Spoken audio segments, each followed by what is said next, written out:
Good morning, guys. Bailey says hello too. She's wanting to be part of the video today, obviously. She keeps jumping up here. I came today to read chapter 2 of our story out loud for you, and to also remind you that your parents now all have all the passwords you need for all the sites that you used in school, and I gave some more. And on USA Test Prep, it's more than just questions now. There's also games and videos on there for you. So I hope you get to explore those things, and I hope you enjoy them. Now we're going to read chapter 2 of our story. Remember, we're reading A to Z Mysteries, The Haunted Motel. The author is Ron Roy, and it's published by Scholastic Books.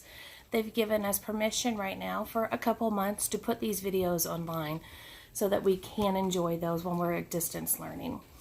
When we left, we had read chapter 1, and they had been told that the hotel was haunted. Remember, there's always these three characters, Dink, Josh, and Ruth Rose.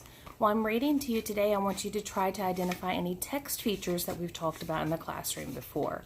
I've showed you some when we started off, how the title of the book was bold, how the title of the chapters were bold. We talked about how it had the map, which is a text feature.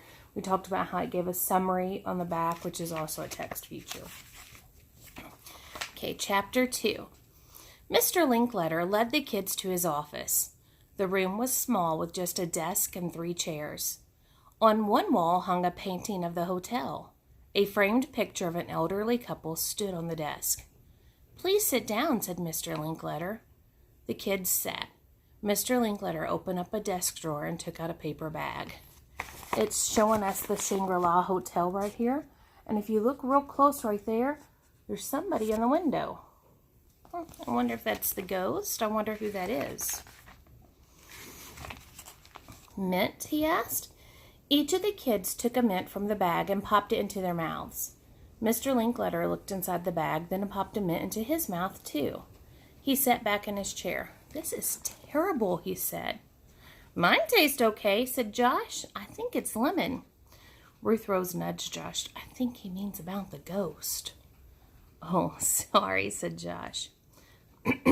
"As I was saying," Mr. Linkletter went on, "it all started 2 days ago on Friday. It was almost midnight.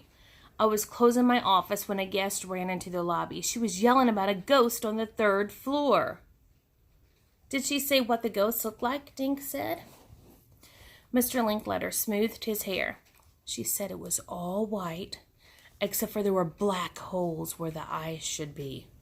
Oh, the 3 kids looked at each other. Josh's mouth was hanging open. Mr. Linkletter rubbed his temples as if he had a headache. "Anyway," he said, "that guest checked out. Last night, more guests saw the ghost. Again, it appeared at midnight. Today, all those guests checked out." Mr. Linkletter shook his head. "This ghost is ruining my business." "Did any of the guests say where the ghost went after they saw it?" Ruth Rose asked. "Apparently, it just floats away down the hall and disappears." "Did you see the ghost too?" Dink asked. "No, I went upstairs, but all I saw was a dozen terrified guests. Everybody screaming, everybody running around crazy." Mr. Linkletter picked up the picture of the elderly couple on his desk. "This is my aunt and my uncle, Florence and Ebenezer Spivets. They've owned the Shangri-La ever since they were first married 47 years ago." He looked at the kids. "They're very worried. I don't know what will happen to the hotel if this ghost business continues." For a minute, nobody said anything. Finally, Mr. Linkletter stood up. "Now, if you'll excuse me, I have to go tell my aunt and my uncle that the Shangri-La Hotel won't be having a foliage week this year." The kids thanked Mr. Linkletter and headed back out into the lobby. "Guys, we've got to do something," Dink whispered. "But what can we do?" Ruth Rose asked. Just then, Livy hurried over to them. "What'd he say?" she asked. "He told us about the ghost," Ruth Rose said. She described it for Livy. "So there really is a ghost in the hotel," Livy said. She looked nervously over her shoulder. "What's Mr. Linkletter going to do?" Remember, Livy is the one that we met yesterday. She was vacuuming. She's the maid there. "I don't know," Dink answered. He looked at Josh and Ruth Rose. "But we're going to help, right?" "Good luck," Livy said. "I'll be eating my lunch down in the cubbyhole." She opened a small door next to the elevator and disappeared. "How are we supposed to help?" Josh asked. "We don't know anything about ghosts." "Well, I know one thing," Dink said. "No ghost is going to shut down the Shangri-La Hotel if I have anything to do with it." "Dink is right," Ruth Rose said. "Mr. Linklater is our friend. We have to think of something." Suddenly, the elevator door opened up.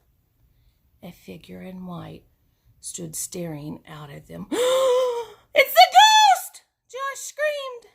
And that's the end of the chapter. So we've read 2 chapters, and tomorrow I'll read chapter 3. If not tomorrow, the next day, soon. We'll keep reading chapters until we have the whole book finished. I hope that you enjoyed it, and I hope that you're doing well and taking care of yourself and washing your hands. Remember, I expect the best because I have the best. Bye.